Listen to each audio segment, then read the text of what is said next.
O primeiro grande estudo brasileiro sobre o alcance do novo coronavírus aponta que o número de casos pode ser até 4 vezes maior que o oficial.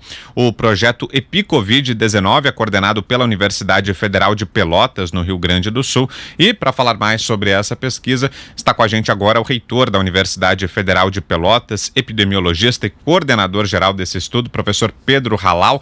Como vai, professor? Bom dia. Espero ter acertado a pronúncia do sobrenome do senhor, é isso mesmo? Halal? Bom dia. Bom dia. Não, o correto é halal. Halal. Mas a maioria usa o halal e a gente já está acostumado. Não, então vamos pelo correto, então, halal.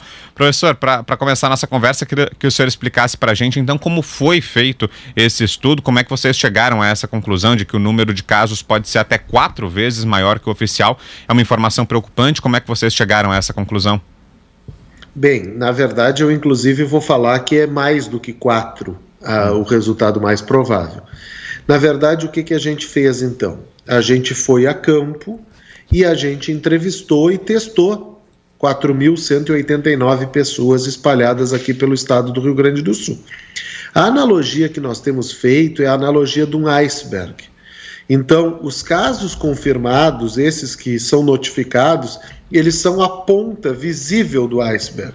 Mas quando a gente olha a parte submersa, tem todo um pedaço do iceberg que não é visível a olho nu. E é o que está acontecendo com a nossa pesquisa. Então, aqui no Rio Grande do Sul, para ter uma ideia, nós temos ao redor de 700 casos já confirmados, e a nossa pesquisa estima que podem ter mais ou menos 5.500 casos. Então, é 7, 8 vezes a mais do que o número relatado. O número de 4 vezes maior, que também é uma das interpretações possíveis, e a gente sempre faz questão de dizer que na ciência não tem uma interpretação única, é uma interpretação baseada exclusivamente nas 9 cidades que nós incluímos na pesquisa.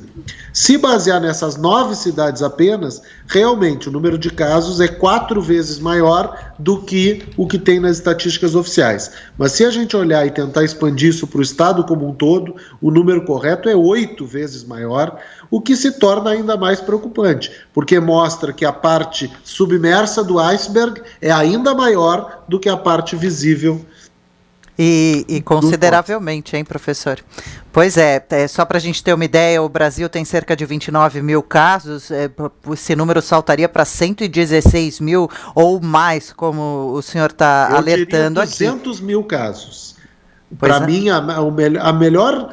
Claro que não é um número exato, mas se eu tivesse que, baseado no que a gente encontrou no Rio Grande do Sul, extrapolar no Brasil, eu diria que nós devemos estar próximo de 200 mil casos nesse momento. Uau, hein? Que diferença, que número alto. E quais seriam os principais fatores que causam essa defasagem dos dados? Não, na verdade, o que acontece é que a política de testagem, ela é uma política de testagem que não é baseada na população inteira. Ela é baseada nos sintomáticos, especialmente nas pessoas que têm os sintomas mais graves. Isso não acontece só no Brasil, acontece no mundo todo. Com honrosas exceções da Islândia, da Coreia do Sul, e mesmo assim, com algumas limitações, a testagem no mundo todo, ela é feita baseada em sintomas. Então, só as pessoas que vão ter sintomas mais graves acabam testadas. Então, dessas pessoas que estão na parte submersa do iceberg, para a gente insistir na analogia, a maioria delas não teve nenhum sintoma ou teve apenas sintomas leves. Então, acabou nem fazendo o teste. Então, o que importa para nós na área da epidemiologia é conhecer o comportamento da doença na população como um todo. E é isso que nós fizemos nessa primeira fase da pesquisa no Rio Grande do Sul, é isso que faremos nas próximas fases da pesquisa no Rio Grande do Sul e nas fases da pesquisa no Brasil inteiro, que começam na semana que vem. Ô professor, agora há uma estimativa de que 70% a 80% dos casos sejam assintomáticos, ou seja, 70% a 80% das pessoas que contraem o coronavírus não desenvolveriam nenhum sintoma. Pelos dados que vocês escolheram aí, essa conclusão é verdadeira? Bate com isso? É mais ou menos por aí? 70% a 80% não desenvolvem sintomas? Perfeito. A gente não conseguiu, nessa primeira fase, já que nós tivemos poucos casos positivos, A gente não conseguiu fazer uma análise desse nível e dizer, destes casos positivos, quantos são assintomáticos. Mas o melhor dado disponível na literatura, ele diz que 86% das infecções são assintomáticas. Então é bem por aí, entre 70% e 80%. O que está de acordo com essa minha manifestação de que, para cada caso confirmado, que é um caso que certamente foi sintomático, existem aí outros, talvez 7, 8 casos assintomáticos ou com sintomas muito leves que não aparecem quando a gente olha o iceberg apenas a olho nu e não investiga a parte submersa dele. Interessante. E, professor, o número de mortes também entrou na pesquisa, no estudo? O Brasil tem cerca de 1.760. Deve estar em descompasso também? Não, na verdade, o número de mortes é uma estatística mais confiável. Eu acho super importante esclarecer isso para a população, porque o número de mortes, claro que tem alguma imprecisão também. Existem, eu diria, por 2 grupos de imprecisões. Uma imprecisão que é apenas um atraso, que é o represamento, porque algumas pessoas que vêm a falecer, o teste é feito e demora alguns dias para sair o resultado, então tem alguma subestimativa do número de mortes pelo coronavírus, e pode sim ter algumas mortes que não são identificadas como sendo pelo coronavírus e nem sequer se faz o teste. Mas o que a gente aprendeu com o mundo, e o Brasil acabou entrando na pandemia um pouco depois de vários países, é que as estatísticas de mortalidade são bastante confiáveis. O nosso problema sempre é maior na estimativa do número de casos. E a gente precisa do número de casos para calcular uma estatística que talvez seja mais importante para quem está nos acompanhando nessa grande audiência que a Jovem Pan tem, que é a estatística da letalidade, que é o seguinte: do total de pessoas que contraem o vírus, quantas vão morrer? Para isso, a gente precisa saber o número de pessoas que contraem o vírus. Nós precisamos enxergar o iceberg todo, e não apenas a ponta aparente. Então, a nossa pesquisa vai dar o denominador. O numerador, que é o número de mortes, ele está relativamente bem documentado, claro que com alguma imprecisão, mas que não é uma imprecisão tão grande assim. Mas então, ao que tudo indica, professor, essa taxa de letalidade vai ser menor, né? Ou seja, a conclusão deve ser de que o vírus mata menos do que se estima hoje. A gente tem que ter muito cuidado com a interpretação desse número, mas certamente ela vai ser menor. Então, a gente pode fazer, eu gosto de explicar isso para a população de uma maneira bem simples. O Brasil tem aí, vamos arredondar, 200 milhões de pessoas. Se esse vírus matasse 1% das pessoas e toda a população brasileira contraísse o vírus, nós estaríamos falando aí de 2 milhões de mortes no Brasil. Não tem nenhuma razão para a gente acreditar que vai acontecer esse número de mortes no Brasil. Então a letalidade do vírus, quando o vírus, digamos que o vírus chegue a toda a população brasileira, não é 1%, ela é mais baixa do que isso. O grande problema desse vírus é que ele se dissemina tão rapidamente que mesmo com uma letalidade baixa, o número absoluto de mortes pode ser muito grande, como é o caso da Itália. E aí vem o que talvez seja a estatística mais importante em relação ao coronavírus.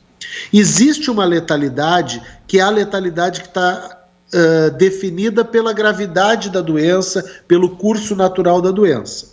Essa letalidade ela é bem baixa, eu estimaria que ela deve ser ao redor de 0,1%. O problema é que em alguns países, como na Itália, a letalidade acaba aumentando, não porque o vírus lá é mais grave, mas porque faltou lugar no sistema de saúde para atender os pacientes. É isso que a gente deve evitar no Brasil. Por isso que o distanciamento social é tão importante nesse momento. Existem pacientes que, infelizmente, vão evoluir para um caso mais grave e alguns vão a óbito.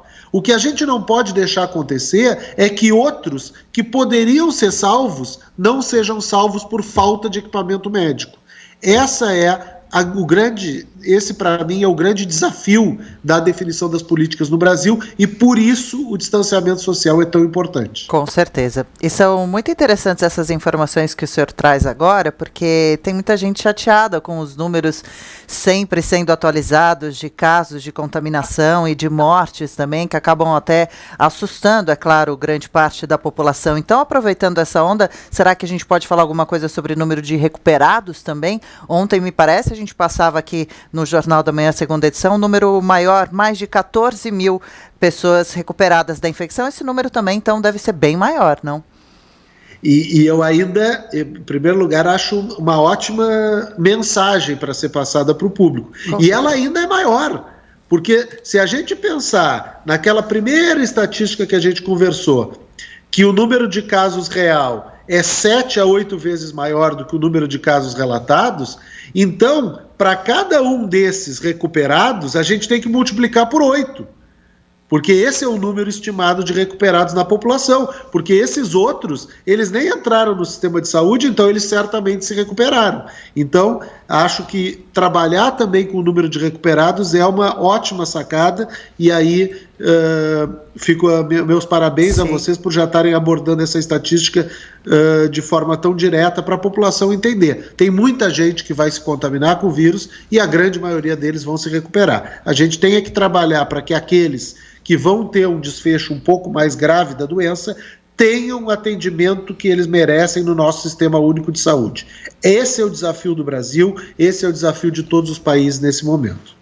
Ô professor, e só para a gente fechar nossa conversa, esses dados todos colhidos nessa pesquisa, que são muito interessantes, né, essas informações todas, a que vocês tiveram acesso, elas vão ser encaminhadas para o Ministério da Saúde, para o governo federal, para que trabalhem em cima delas, e quais são as sugestões de vocês, o que é que se pode fazer a partir desses novos dados, dessas novas informações? Então, em primeiro lugar, a pesquisa no Rio Grande do Sul, ela é uma parceria já com o poder público, com o governo do estado e o Ministério da Saúde certamente também envolvido, até foi o Ministério da Saúde que nos conseguiu os testes para serem aplicados nessas 4.189 pessoas. Então os nossos resultados, eles imediatamente são devolvidos para os gestores de saúde, seja na cidade, seja no estado e seja no país. E agora, quando a pesquisa, a semana que vem, nós tivermos a primeira fase também da pesquisa no Brasil inteiro, certamente que esses resultados, eles serão comunicados à mídia, não só por mim como coordenador da pesquisa, mas também pelo ministro da Saúde. E aí, já que tu me pedes para fazer alguma recomendação, eu tenho tentado não politizar essa discussão. Nós temos que tratar essa discussão com uma grande responsabilidade, não é uma discussão ideológica, não é uma discussão quem votou em A acha isso, quem votou em B acha aquilo. Nós estamos tratando de uma pandemia de graves proporções. Eu, como epidemiologista formado nesse país, com o dinheiro dos contribuintes, eu tenho a obrigação de passar para a população as melhores informações que eu sou capaz de passar nesse momento. As atitudes do Ministério da Saúde no Brasil no enfrentamento da pandemia de coronavírus são absolutamente baseadas em evidência científica até esse momento. Então, o Ministério da Saúde, se eu tivesse que passar uma recomendação, é seguir tendo a firmeza para tomar as decisões mais adequadas sob o ponto de vista de saúde pública. Essas decisões mais adequadas sob o ponto de vista da saúde pública também são as melhores decisões sob o ponto de vista econômico. A gente não pode estimular essa dicotomia entre ou salvar vidas ou salvar a economia. Pessoas que já foram ganhadoras do Prêmio Nobel da Economia dizem que o distanciamento social nesse momento é a melhor estratégia, inclusive para a economia. Claro que se nós chegarmos num momento em que o distanciamento social estiver funcionando há 2 meses ou há 3 meses, aí nós vamos ter alguns problemas mais graves na área econômica. Mas nesse momento, com as informações que nós temos, o que a ciência diz é: Ministério da Saúde, siga fazendo o que você está fazendo, porque você está fazendo com muita qualidade. Ok, quero agradecer muito aqui a presença do professor Pedro Alau, ele que é reitor da Universidade Federal de Pelotas, no Rio Grande do Sul, epidemiologista que coordenou esse estudo, o projeto EpiCovid-19, que apontou essa defasagem muito grande nos registros da Covid-19 aqui no Brasil. Obrigado, professor, mais uma vez pelas informações, esclarecimentos, parabéns pelo trabalho. Até uma próxima, um abraço. Eu que agradeço, até uma próxima, um abraço para todas as pessoas que acompanham a Jovem Pan.